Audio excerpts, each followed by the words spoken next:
எல்லோருக்கும் வணக்கம். இது உங்கள் study with Darshan YouTube channel. நம்ம அந்த வீடியோவில் ஆகஸ்ட் 4ஆம் தேதிக்கான கரண்ட் அஃபேர்ஸ் பார்க்க போகிறோம். டுடே கரண்ட் அஃபேர்ஸ் பார்க்கறதுக்கு முன்னாடி எஸ்டர்டே கரண்ட் அஃபேர்ஸ் ரிவிஷன் பார்த்துட்டு ஸ்டார்ட் பண்ணலாம். லாஸ்ட்டாக நம்ம 2nd and 3rd ஆகஸ்ட் பார்த்துருப்போம். ஸோ ஒவ்வொரு கொஸ்டினுக்கும் நீங்கள் ஆன்சர் கமெண்ட் பண்ண ஆரம்பிச்சிருங்க. ஃபர்ஸ்ட் கொஸ்டின், 2026ஆம் ஆண்டுக்கான லோகமானிய திலக் தேசிய விருது யாருக்கு வழங்கப்பட்டுள்ளது? ஸோ ஆன்சர் அஜித் தோவல் அவர்களுக்கு தான் வழங்கப்பட்டிருக்கு. அமித்ஷா அவர்கள் வழங்கியிருப்பாங்க. கபினி அணை எந்த மாநிலத்தில் அமைந்துள்ளது? ஆன்சர் கர்நாடகால இருக்கு. தமிழகத்தில் ஏர் ஆம்புலன்ஸ் கீழ்கண்ட எந்த சேவைக்காக தொடங்கப்பட உள்ளது? ஆன்சர் அவசர மருத்துவ சிகிச்சை வழங்கணும் அப்படிங்கிறதுக்காக அவசர மருத்துவ சேவைக்காக தொடங்க போறாங்க. ஜூலை 2026ஆம் ஆண்டுக்கான ஜிஎஸ்டி வசூல் டேஷ். ஆன்சர் 2.11 லட்சம் கோடி. போகபுரம் புதிய சர்வதேச விமான நிலையத்துக்கு யாருடைய பெயர் சூட்டப்பட்டுள்ளது? ஆன்சர் அல்லூரி சீதாராம ராஜு. ஆந்திர பிரதேச மையத்தில் இதை ஓபன் பண்றாங்க. சுவாமி விவேகானந்த இளைஞர் மையத்தை பிரதமர் மோடி எங்கு திறந்து வைத்துள்ளார்? ஸோ இதுலதான் ஒரு சின்ன கரெக்ஷன். நேற்று உள்ளதுல நான் பெங்களூருன்னு சொல்லியிருப்பேன். So answer Mysuru. So Mysore, இதை நோட் பண்ணிக்கோங்க. அடுத்து, நாதுலா கணவாய் எந்த மாநிலத்தில் அமைந்துள்ளது? சிக்கிம் ஸ்டேட்ல தான் நாதுலா கணவாய் அப்படிங்கிறது இருக்கு. 2026ஆம் ஆண்டுக்கான தைபே ஓபன் பேட்மிண்டன் போட்டியில் சாம்பியன் பட்டம் வென்ற இந்திய வீராங்கனை யார்? ஆன்சர் தன்வி சர்மா. இதுல வின் பண்ண 4th இந்திய வீராங்கனை தான் இந்த தன்வி சர்மா. 2026ஆம் ஆண்டுக்கான காமன்வெல்த் போட்டியில் பாரா குண்டு எறிதலில் தங்கம் வென்ற இந்திய வீரர் யார்? ஆன்சர் சோமன் ராணா வின் பண்ணிருக்காரு. இந்தியா 4th பிளேஸோட பினிஷ் பண்ணிருக்காங்க இந்த காமன்வெல்த் பதக்க பட்டியல்ல. ஸோ 4th பிளேஸ்ல பினிஷ் பண்ணிருக்காங்க இல்லையா? எத்தனை மெடல் வின் பண்ணிருக்காங்க அப்படிங்கறத கமெண்ட் பண்ணுங்க. இது உங்களுக்கான கொஸ்டின். ஸோ காமன்வெல்த் போட்டியில் இந்தியா எத்தனையாவது இடம் பிடித்துள்ளதுன்னா 4th பிளேஸ். எத்தனை மெடல்ங்கிறத நீங்க கமெண்ட் பண்ணுங்க. 4th August today current affairs பார்க்கலாம். அதுக்கு முன்னாடி ஒரு குவாட் பார்த்துட்டு ஸ்டார்ட் பண்ணலாம். ஸோ இது யார் சொன்னது அப்படின்னா ஐன்ஸ்டீன் சொல்லியிருக்காரு, சயின்டிஸ்ட் ஐன்ஸ்டீன். ஸோ அவர் என்ன சொல்றாருன்னா, I have no special talent, I am only passionately curious அப்படின்னு சொல்றாரு. அதாவது இப்போ நம்ம ஐன்ஸ்டீன் எவ்வளவு பெரிய ஆளு, எவ்வளவு பெரிய சயின்டிஸ்ட். அவர் என்ன சொல்றாரு, என்கிட்ட ஸ்பெஷலான ஒரு டேலண்ட் எதுவுமே கிடையாதுங்க. நான் ஒரு விஷயம் நடக்குதுன்னா ஏன் நடக்குது, இது எப்படி நம்ம சால்வ் பண்ணலாம், அந்த மாதிரி ஒரு கியூரியாசிட்டியோட அதை நான் அணுகுவேன் அப்படின்னு சொல்லி தான் அவர் சொல்றாரு. அவருடைய லெட்டர்ல இதை தெரிவிச்சிருக்காரு. ஸோ அப்போ வாழ்க்கை அப்படிதான். வாழ்க்கையில வின் பண்ணணும், ஜெயிக்கணும் அப்படின்னா, ஒரு பெரிய ஒரு சயின்டிஸ்ட் ஆகணும், இல்லைன்னா எந்த துறையில நீங்க முன்னேறணும் அப்படின்னா அதுக்கு என்ன தேவை கிடையாது, அதுல டேலண்ட் இருக்கணும்னு தேவை கிடையாது. ஒரு விஷயம் உங்களுக்கு தெரிஞ்சுக்கணும் அப்படின்னா அதை தெரிஞ்சுக்கிறதுக்கான கியூரியஸ்னஸ் எவ்வளவுக்கு உங்களுக்கு இருக்கோ அதுக்கேற்ற மாதிரி தான் அந்த விஷயத்த நீங்க தெரிஞ்சுக்குவீங்க. ஒரு ப்ராப்ளம், ஒரு சம் இருக்கு அப்படின்னா அந்த சம்மை எப்ப சால்வ் பண்ணுவீங்க, இதுக்கு எப்படி ஆன்சர் கொண்டு வரலாம்னு சொல்லிட்டு அந்த கியூரியஸோட நீங்க அணுகும் போது தான் நீங்க சால்வ் பண்ண முடியும். அந்த மாதிரிதான் வாழ்க்கையும் ஒரு கணக்கு மாதிரி தான். கியூரியாசிட்டியோட இதுல இருந்து நம்ம இந்த சிச்சுவேஷன்ல இருந்து எப்படி வரலாம், ஏன் இந்த சிச்சுவேஷன் வந்துச்சு அப்படிங்கிற மாதிரி நீங்க யோசிங்க. நீங்க கியூரியஸோட ஒரு விஷயத்த நீங்க அணுகுறீங்க. இப்போ ஒரு படம் பாக்குறோம்னு வச்சுங்களேன், இந்த ஒரு படத்தை எப்படி கடைசி வரைக்கும் பார்க்கும், கியூரியாசிட்டி மெயின்டைன் பண்ணிட்டே இருப்பாங்க. எப்படி இந்த வில்லன் யார் இதுல வில்லன், எப்படி இவங்க இந்த இதுல அவங்களை கொண்டிருப்பாங்க, இல்லைன்னா எப்படி இதை எடுத்திருப்பாங்க. அந்த கியூரியஸ்னஸ் இருக்கிறதுனால தான் நம்ம அந்த ஃபுல் மூவியே பாக்குறோம். அந்த மாதிரிதான் வாழ்க்கையும், கியூரியஸ் இருக்கும்போது உங்களுடைய முழு வாழ்க்கையும் சரியா போகும். ஸோ உங்களுக்கு ஆன்சர்ஸ் அப்படிங்கிறது கிடைக்குது அப்படின்னா கியூரியஸ் இருக்கும்போது தான் அது கிடைக்குது. சரியா? இப்போ நம்ம கரண்ட் அஃபேர்ஸ் பார்க்கலாம். Awards and recognition. First question Ramsar side பத்தி. இந்தியாவின் 101வது ராம்சார் தலமாக எந்த மாநிலத்தின் குளோவ் ஏரி அறிவிக்கப்பட்டுள்ளது? ஸோ இப்போ ராம்சார் சைட் அப்படின்னு சொல்றோம் இல்லையா, இதெல்லாமே வெட்லேண்ட், ஈர நிலங்களை தான் ராம்சார் பட்டியல சேர்ப்பாங்க. ராம்சார் அப்படிங்கிறது ஈரான்ல உள்ள ஒரு சிட்டியோட நேம். ஏன் இந்த ராம்சார் சைட்ஸ் அப்படின்னு சொல்லணும்னா, ஈரான்ல உள்ள இந்த ராம்சார் நகரத்துல தான் என்ன பண்ணியிருப்பாங்க, ஒரு உலக நாடுகள்லாம் கூடி ஈர நிலங்களை பாதுகாக்கணும்னு சொல்லிட்டு ஒரு உடன்படிக்கை, ஒரு ஒப்பந்தம், ராம்சார் ஒப்பந்தம்ங்கிறது சைன் பண்ணிருப்பாங்க 1971. எப்பனா February 2. ஸோ இந்த February 2ஆம் தேதியை நம்ம வெட்லேண்ட் டேவாவும் செலிப்ரேட் பண்றோம். ஸோ ஈரநில தினமாகவும் நம்ம அனுசரிக்கிறோம் அந்த ஒப்பந்தம் சைன் ஆன டே. ஸோ அப்பையிலேருந்து முக்கியமான ராம்சார் நிலங்களை பாதுகாக்கணுங்கிறதுக்காக ராம்சார் பட்டியல்ல இந்த ஈரநிலங்கள் சேர்க்கப்பட்டு வருது. அதுல இந்தியால இருந்து இப்ப 101வது ராம்சார் தலம் சேர்த்திருக்காங்க. அது என்னன்னா இந்த குளோவ் ஏரி. அந்த குளோவ் ஏரி எங்க இருக்குன்னா அருணாச்சல பிரதேச மாநிலத்துல இருக்கு. So answer option B, Arunachal பிரதேசம்.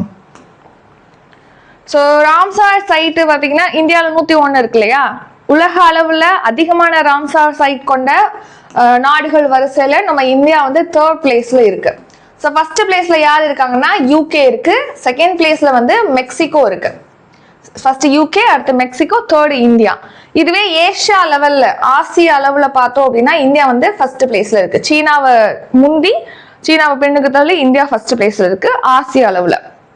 இப்போ குளோவேரி அறிவிச்சிருக்காங்க ராம்சார் பட்டியல. இதுக்கு முன்னாடி 100வது ராம்சார் தலம் அப்படிங்கறது அறிவிச்சிருப்பாங்க இல்லையா, அது வந்து சுஹாத்தல் ஏரி, ஜெயபிரகாஷ் நாராயணன் பறவைகள் சரணாலயம், அதோட பேரு சுஹாத்தல் அப்படின்னு அழைப்பாங்க. அதுதான் 100வது ராம்சார் தலம்.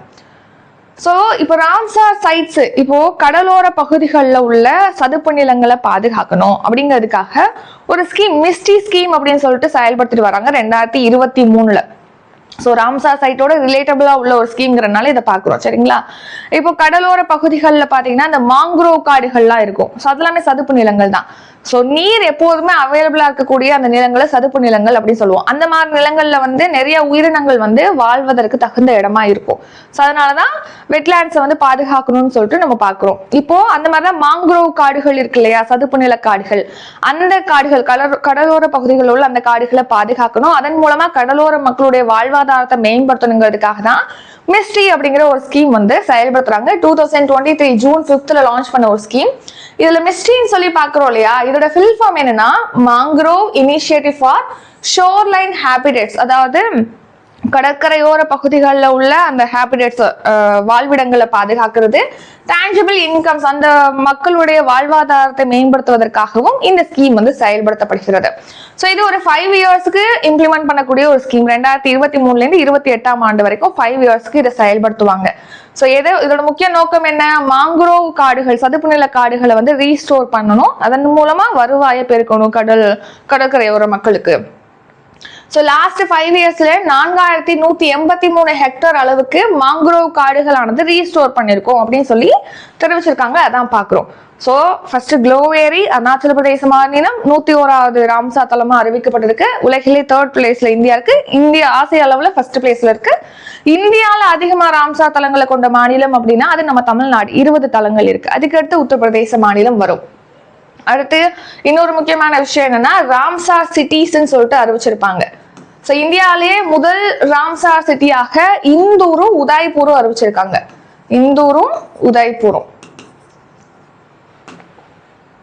ஸோ இதை நோட் பண்ணிக்கோங்க, அவ்வளவுதான். அடுத்த ரீசன்ட் நியூஸ், உத்தரப்பிரதேச மாநிலத்தின் வாரணாசியில சாரநாத் இருக்கு இல்லையா, அதை வந்து இப்போ யுனெஸ்கோ உலக பாரம்பரிய தலமா அறிவிச்சிருக்காங்க உத்தரப்பிரதேசத்துல உள்ளது. ஸோ இது வந்து இந்தியாவுடைய 45வது உலக பாரம்பரிய தலம். ஸோ நெக்ஸ்ட் வந்து இந்தியாவுடைய 100வது பாரம்பரிய தலமா ராம்சார் தலமா உத்தரப்பிரதேசத்துல உள்ள சுர்ஹாத்தால் ஏரி, அதாவது ஜெயபிரகாஷ் நாராயணன் பறவைகள் சரணாலயமானது அறிவிக்கப்பட்டிருக்கு. Next national current affairs, MSME மேம்பாட்டு திருத்த மசோதா 2026 எந்த சட்டத்தில் திருத்தம் மேற்கொள்கிறது? ஸோ இப்போ MSME நிறுவனங்கள், குறு சிறு நடுத்தர நிறுவனங்கள், மைக்ரோ ஸ்மால் மீடியம் என்டர்பிரைசஸ், அதுதான் நம்ம MSME நிறுவனங்கள் சொல்றோம். அந்த MSME நிறுவனங்களுக்கு வரக்கூடிய அந்த வருவாய் பணம் கொடுக்கணும் இல்லையா, அது டிலே ஆகிறத குறைக்கிறது. இப்போ MSME நிறுவனங்கள் ஏதாவது சிறிய தவறுகள் பண்றாங்க அப்படின்னா அதுக்கு உடனே சிறை தண்டனை விதிக்காம ஃபைன் கட்டுறது, அந்த மாதிரி குறைந்த அளவுல தண்டனை வழங்குற வகையில 2006 ஆண்டு இயற்றப்பட்ட MSME மேம்பாட்டு சட்டத்துல திருத்தம் மேற்கொள்வதற்காக இந்த MSME மேம்பாட்டு திருத்த மசோதா 2026 கொண்டு வந்திருக்காங்க. So MSME development amendment bill 2026, இது வந்து 2006 ஆக்ட் இருக்குல்ல, அதுல திருத்தம் மேற்கொள்றாங்க. ஸோ இப்போ வாய்ஸ் ஓட் மூலமா ராஜ்யசபால இப்போ அது ஒப்புதல் அளிக்கப்பட்டிருக்கு. ஸோ அதனால இதை பத்தி பார்க்கணும், நிறைவேற்றப்பட்டிருக்கு. ஸோ டைம்லி அந்த MSME நிறுவனங்களுக்கு வரக்கூடிய வருவாயை வந்து உறுதிப்படுத்தணும். அவங்க ஏதாவது குற்றங்கள் நடக்குது MSME சம்பந்தமா விஷயங்கள்லன்னா அதுக்கு பெரிய தண்டனை கொடுக்காம குறைவான தண்டனையில என்ன ஃபைன்ல முடிக்கிறதுக்காக இந்த மசோதா. நெக்ஸ்ட் இந்த MSME நிறுவனங்கள் ஃபேஸ் பண்ணக்கூடிய அந்த ப்ராப்ளம் வந்து ஃபாஸ்டா அதை வந்து நிவர்த்தி பண்ணணுங்கிறதுக்காக தீர்ப்பாய குழுக்களானது அமைக்கப்படும் அப்படின்னு சொல்லி தெரிவிச்சிருக்காங்க கூடுதலா. ஸோ மத்திய அமைச்சர் ஜிதன் ராம் ராஞ்சி இந்த MSMEக்கான மத்திய அமைச்சரா. அடுத்து உறுப்பு மாற்று சிகிச்சையில் இந்திய அளவில் முதலிடம் பெற்ற மாநிலம் எது? ஆன்சர் வந்து தமிழ்நாடு. நம்ம கண்டினியூஸா பார்த்துட்டு இருக்கோம். உறுப்பு மாற்று அறுவை சிகிச்சை திட்டம் 2008 லான்ச் பண்ணிருப்பாங்க. அப்புறம் 2023 உறுப்பு மாற்று அறுவை சிகிச்சைக்காக அந்த மூளைச்சாவு அடைந்தவங்களுடைய உறுப்புகள் தானே தானமா வழங்கப்படுது. அப்படி தானமா கொடுத்த அந்த நபர்களுக்கு அரசு சார்பில் மரியாதையானது செலுத்தப்படுகிறது. ஸோ இந்த மாதிரி தமிழ்நாட்டுடைய கண்டினியூஸ் எஃபர்ட்னால உறுப்பு மாற்று அறுவை சிகிச்சை அப்படிங்கிறது நம்ம தமிழ்நாடு மாநிலம் அதுல பங்காற்றிட்டு வருது. ஸோ இப்போ மூன்றாவது ஆண்டாக பாத்தீங்கன்னா முதல் இடத்தை பிடிச்சிருக்கு உறுப்பு மாற்று அறுவை சிகிச்சையில. ஸோ உறுப்பு மாற்று அறுவை சிகிச்சையில தமிழ்நாடு முதலிடம், சிறந்த மாநிலமா தமிழ்நாடு தேர்வு செய்யப்பட்டிருக்கு. ஸோ யார் வந்து அதுக்கான விருதை கொடுத்திருக்காங்க இப்போ அப்படின்னா தேசிய உறுப்பு மற்றும் திசு மாற்று சிகிச்சை அமைப்பு சார்பில் இப்போ நோட்டோ சார்பில் விருதானது வழங்கப்பட்டிருக்கு 3வது ஆண்டாக தமிழ்நாட்டுக்கு.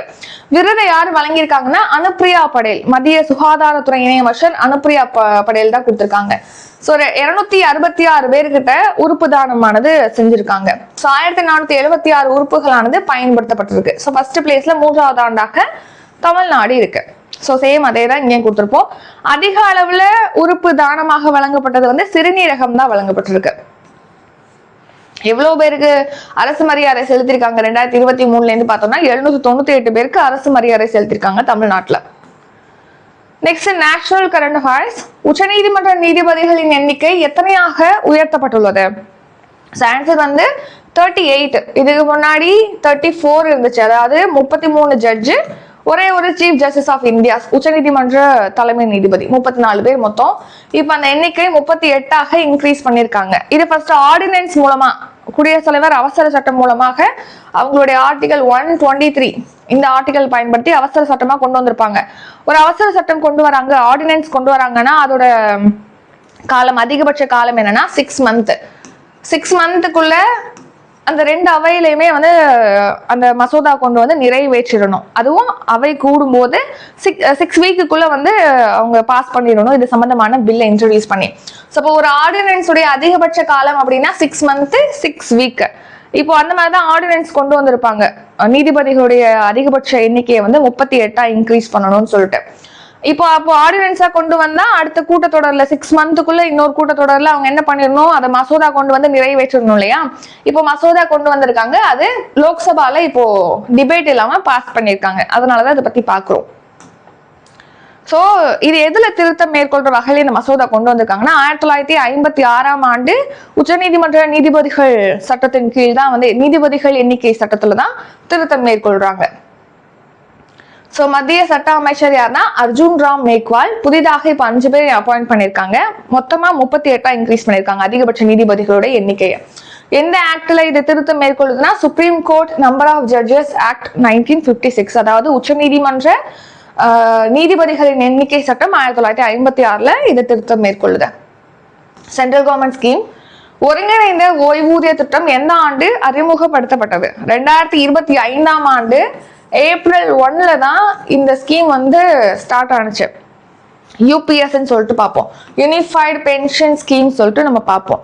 இது என்னன்னா இப்போ தேசிய ஓய்வூதிய அமைப்பு இருக்கு இல்லையா, அந்த அமைப்பின் கீழ் செயல்படுத்தப்படக்கூடிய ஒரு திட்டம் தான் யூபிஎஸ் திட்டம். இந்த ஸ்கீம் படி இப்போ ஒரு 25 இயர்ஸ் வந்து ஒர்க் பண்ணிருக்காங்க அப்படின்னா அவங்க விருப்பத்தின் பேர்ல தான் இந்த ஸ்கீம்ல இணைஞ்சுக்கலாம். அவங்க இந்த ஸ்கீம்ல இணைஞ்சுக்கணும்னா அவங்க இதுல இணைஞ்சுக்கணும்னா அவங்க விருப்பப்பட்டாங்கன்னா இணைஞ்சுக்கலாம். 25 இயர்ஸ் வந்து ஒர்க் பண்ணிருக்காங்க அப்படின்னா அவங்க லாஸ்ட் 12 மந்த் வாங்கின சம்பளத்துல சராசரியில 50% அவங்களுக்கு ஓய்வூதியமா வழங்கப்படும். 10 இயர்ஸ் தான் ஒர்க் பண்ணிருக்காங்க அப்படின்னா அவங்களுக்கு 10,000 ரூபாய் வந்து ஓய்வூதியமா வழங்கப்படும். இப்போ அந்த ஓய்வூதியதாரர் இறந்துட்டாரு, அவங்க ஒய்ஃபுக்கு அவங்க ஃபேமிலிக்கு கொடுப்பாங்க இல்லையா, இவர் எவ்வளவு வாங்குறாரு, சம்பளத்துல 50% வாங்குறாரு இல்லையா, அதுல 60% வந்து குடும்ப ஓய்வூதியமாக கொடுப்பாங்க. சோ இதுக்கு வந்து இவங்க பங்களிப்பு வழங்கணும். இவங்களுடைய சம்பளத்துல ஒரு 10% வந்து பங்களிப்பா வழங்கணும். சம்பளத்துல பிடிப்பாங்க இந்த ஓய்வூதிய திட்டத்துக்கு. கவர்மெண்ட் மற்ற நிதியெல்லாம் சேர்த்து 18.5% வந்து கவர்மெண்ட் பங்களிப்பு வழங்குவாங்க. சோ மொத்தமா அவங்களுக்கு ஓய்வூதியமாக கிடைக்கும். ஸோ இதான் யூபிஎஸ் திட்டம். இவங்க விருப்பத்தின் பேர்ல தான் இந்த ஸ்கீம்ல இணைஞ்சுக்கணும். ஸோ ஏப்ரல் 1 லான்ச் பண்ணியிருப்பாங்க. நேஷனல் பென்ஷன் சிஸ்டம், தேசிய ஓய்வூதிய அமைப்பின் கீழ் தான் இந்த திட்டமானது செயல்படுத்தப்படுகிறது. இப்போ 1.18 லட்சம் பீப்புள் வந்து மக்கள் வந்து இதுல இணைஞ்சிருப்பதா சொல்லியிருக்காங்க. ஸோ சென்ட்ரல் கவர்மெண்ட் இந்த யூபிஎஸ் திட்டத்துல எந்த ஒரு சேஞ்சும் கொண்டு வர போறதில்ல அப்படின்னு சொல்லியிருப்பாங்க. அதனாலதான் இந்த கரண்ட் அஃபேர்ஸ் இப்ப நம்ம பாக்குறோம். சரிங்களா? யூனியன் பினான்ஸ் மினிஸ்டர், மத்திய நிதி அமைச்சர் யாருன்னா நிர்மலா சீதாராமன் தான் இதை தெரிவிச்சிருப்பாங்க. ஸோ சேம் அதே தான் இங்கே கொடுத்துருப்போம். Next science and tech. மைகால் செயலியை எந்த நிறுவனம் அறிமுகப்படுத்தியுள்ளது? ஸோ இப்போ மைகால் அப்படிங்கிற ஒரு ஆப் இன்ட்ரடியூஸ் பண்ணிருக்காங்க. இது ஏற்கனவே உள்ள ஆப் தான், அதை மறுபடியும் ரீஇன்ட்ரடியூஸ், கொஞ்சம் ஒரு சில ஃபீச்சர்ஸ் எல்லாம் சேஞ்ச் பண்ணி ரீஇன்ட்ரடியூஸ் பண்ணிருக்காங்க. ஸோ யார் அப்படின்னா ட்ராய், அதாவது telecom regulatory authority of India, தொலைத்தொடர்பு ஒழுங்குபடுத்தல் அமைப்பு, இந்தியாவுடைய அமைப்பு. ஸோ இந்த ட்ராய் வந்து மைகால் அப்படிங்கிற ஆப்பை ஏன் இன்ட்ரடியூஸ் பண்ணியிருக்காங்க அப்படின்னு பார்த்தோம்னா, இப்போ கால் பண்ணி பேசிட்டு இருக்கோம், அந்த குரல் வந்து கரெக்டான அந்த குவாலிட்டி இல்லை, பேசும்போது அந்த பேசுறவங்களுடைய வாய்ஸ் வந்து குவாலிட்டியா இல்லை, பேசல இடையில இடையூறுகள் மாதிரி ஸ்டாப் ஆகி அந்த மாதிரிலாம் வருது அப்படின்னா அது சம்பந்தமா புகார்களை இதுல வழங்கலாம். அப்படி வழங்கும் போது ட்ராய் என்ன பண்ணுவாங்கன்னா, அந்த சேவையை வழங்கக்கூடிய நிறுவனங்கள்கிட்ட இதை உடனே வந்து சால்வ் பண்ணுங்க அப்படின்னு சொல்லி அவங்க அதை ஒழுங்குபடுத்தி தருவாங்க. ஸோ அதுக்காக தான் மைகால் அப்படிங்கிற app evaluating voice call quality, voice call பண்றோம் இல்லையா, அதோட குவாலிட்டியை மேம்படுத்துறதுக்காக இந்த மைகால், அதை பத்தி புகார் அளிக்கிறதுக்காக. ஸோ யார் இன்ட்ரடியூஸ் பண்ணியிருக்கா? ட்ராயோட தலைவர் யாருன்னா அனில்குமார் லஹோதி. இது February 20, 1997 இந்திய தொலைத்தொடர்பு ஒழுங்குமுறை ஆணைய சட்டம் 1997 கீழ் தொடங்கப்பட்டிருக்கு. இதோட ஹெட் குவார்டர் அப்படிங்கிறது நியூ டெல்லியில இருக்கு. அடுத்து நேஷனல். லிவ்-இன் உறவுகளுக்கு கீழ்கண்ட எந்த சட்டப்பிரிவு பொருந்தும் என்று சமீபத்தில் உச்சநீதிமன்றம் தீர்ப்பளித்துள்ளது? Answer IPC, Indian penal code section 498A. இந்த செக்ஷன் வந்து லிவ் இன் ரிலேஷன்ஷிப்ல இருக்கக்கூடிய பெண்களுக்கும் பொருந்தும்னு சொல்றாங்க. இந்த செக்ஷன் எதை பத்துறது அப்படின்னா, கல்யாணத்துக்கு அப்புறமா கணவர் வந்து அந்த பெண் இருக்காங்களே அவங்கள வந்து கொடுமைப்படுத்துறாங்க அப்படின்னா அது குற்றமாக கருதப்படுது. அதுக்கு ஆக்ஷன் எடுப்போம் அப்படிங்கிற வகையில தான் இந்த ஐபிசி செக்ஷன் 498A அப்படிங்கிறது இருக்கு. ஸோ இது வந்து திருமணமான பெண்களுக்கு மட்டும் கிடையாது, லிவ் இன் ரிலேஷன்ஷிப்ல திருமணம் ஆகாம இருக்கிறாங்க இல்லையா, அந்த பெண்களுக்கும் பொருந்தும் அப்படின்னு சொல்லி இப்போ உச்சநீதிமன்றமானது தீர்ப்பளிச்சிருக்கு. ஸோ இப்போ முதல் கட்ட விசாரணையின்றி ஃபர்ஸ்ட் கைது செய்யக்கூடாது. அந்த நபரை முதல் கட்ட விசாரணை செஞ்சதுக்கு அப்புறம் தான் கைது செய்யணும். இது இன்னொன்னு என்னன்னா, ஆர்டிகல் 14 கீழே வந்து அனைவரும் சமம் அப்படின்னு சொல்லிட்டு சட்டத்தின் முன் அனைவரும் சமம் இருக்கு இல்லையா. இப்போ நீங்க திருமணமான பெண்களுக்கு மட்டும் இந்த பாதுகாப்பு இந்த ஐபிசி செக்ஷன் 498A கீழே கொடுக்கும்போது லிவ் இன் ரிலேஷன்ஷிப்ல உள்ளவங்களுக்கு அந்த ஆர்டிகல் 14 வந்து வயலேட் பண்ற மாதிரி இருக்குன்னு சொல்லி அவங்களுக்கு இது பொருந்தும்னு சொல்லி உச்சநீதிமன்றம் தீர்ப்பளிச்சிருப்பாங்க. ஸோ இந்த பிரிவு என்ன சொல்லுது? கணவர் அல்லது அவருடைய உறவினர்கள் ஒரு பெண்ணுக்கு இழைக்கும் கொடுமைகள் குற்றமாக கருதுது இந்த ஐபிசி செக்ஷன் 498Aங்கிறது. ஸோ திருமணமான பெண்களுக்கு மட்டும் இந்த மாதிரி பாதுகாப்பு வழங்குறது ஆர்டிகல் 14 கீழே சமத்துவ உரிமைக்கு முரணா இருக்கு. அது எப்படி நீங்க திருமணமான பெண்களுக்கு மட்டும் கொடுப்பீங்க இந்த பாதுகாப்பு, லிவ் இன் ரிலேஷன்ஷிப்ல உள்ளவங்களுக்கு கிடையாதுன்னு சொல்ல முடியாது. ஒரு உறவுன்னு வந்துட்டாலே அதுல வந்து பெண்களுக்கு இந்த மாதிரி அபாயம் இழைக்கிறதுக்கு வாய்ப்பு இருக்கு அப்படின்னு சொல்லி சுப்ரீம் கோர்ட் இந்த தீர்ப்பை கொடுத்துருக்காங்க.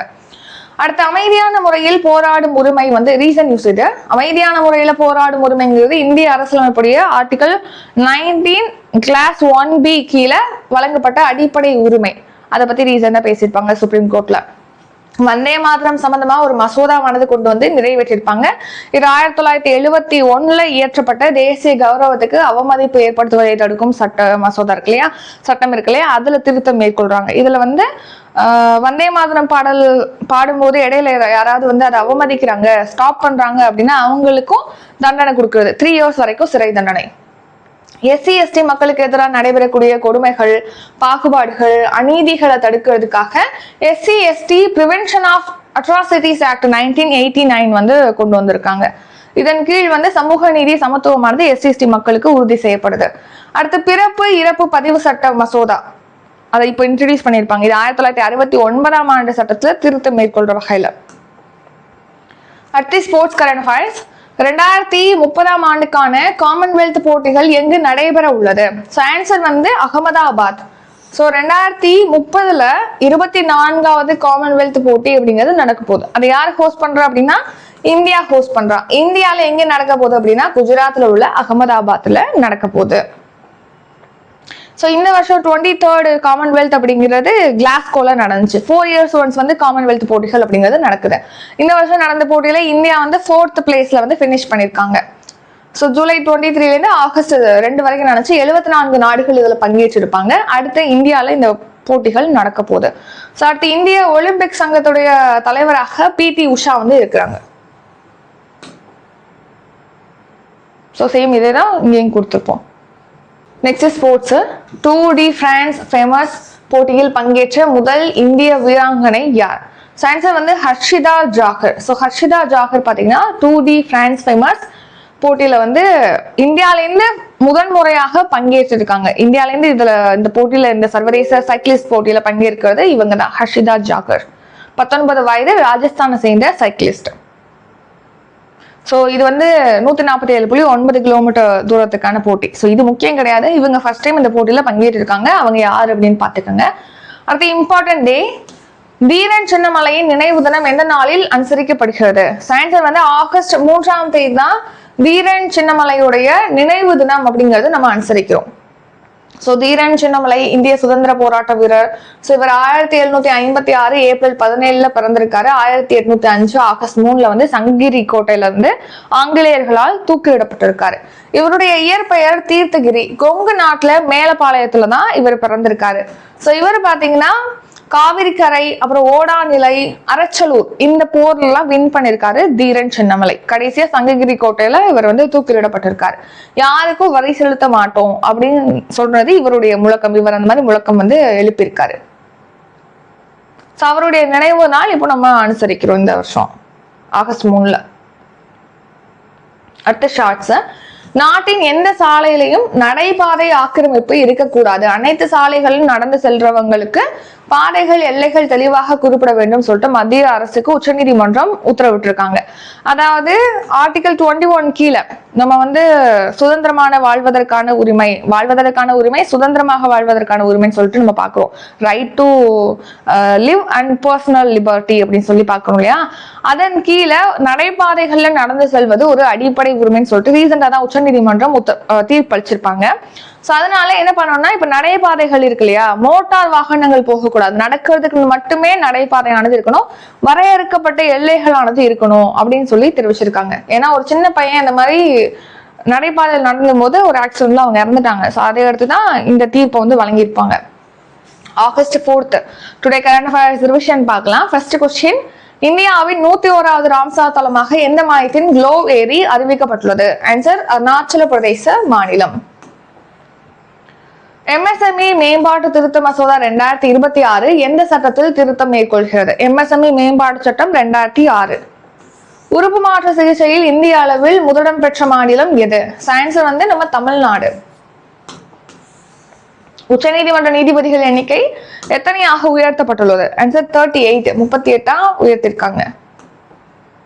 ஒருங்கிணைந்த ஓய்வூதிய திட்டம் எந்த ஆண்டு அறிமுகப்படுத்தப்பட்டது? 2025ஆம் ஆண்டு ஏப்ரல் 1. மை கால் செயலியை எந்த நிறுவனம் அறிமுகப்படுத்தி உள்ளது? ஆன்சர் வந்து ட்ராய். லிவின் உறவுகளுக்கு கீழ்கண்ட எந்த சட்டப்பிரிவு பொருந்தும் என்று சமீபத்தில் உச்சநீதிமன்றம் தீர்ப்பளித்துள்ளது? ஆன்சர் இந்திய தண்டனை சட்டப்பிரிவு 498A. 2030ஆம் ஆண்டுக்கான காமன்வெல்த் போட்டிகள் எங்கு நடைபெற உள்ளது? ஆன்சர் அகமதாபாத்ல. 2D பிரான்ஸ் ஃபேமஸ் போட்டியில் பங்கேற்ற முதல் இந்திய வீராங்கனை யார்? ஆன்சர் ஹர்ஷிதா ஜாகர். தீரன் சின்னமலையின் நினைவு தினம் எந்த நாளில் அனுசரிக்கப்படுகிறது? ஆகஸ்ட் 3. இதுடன் இன்றைய கரண்ட் அஃபேர்ஸ் வீடியோ நிறைவடைகிறது. இந்த வீடியோ உங்களுக்கு பிடிச்சிருந்தா லைக் பண்ணுங்க, ஷேர் பண்ணுங்க. நம்ம சேனலை நீங்க இன்னும் சப்ஸ்கிரைப் பண்ணலன்னா மறக்காம சப்ஸ்கிரைப் பண்ணிக்கோங்க. நன்றி, வணக்கம்.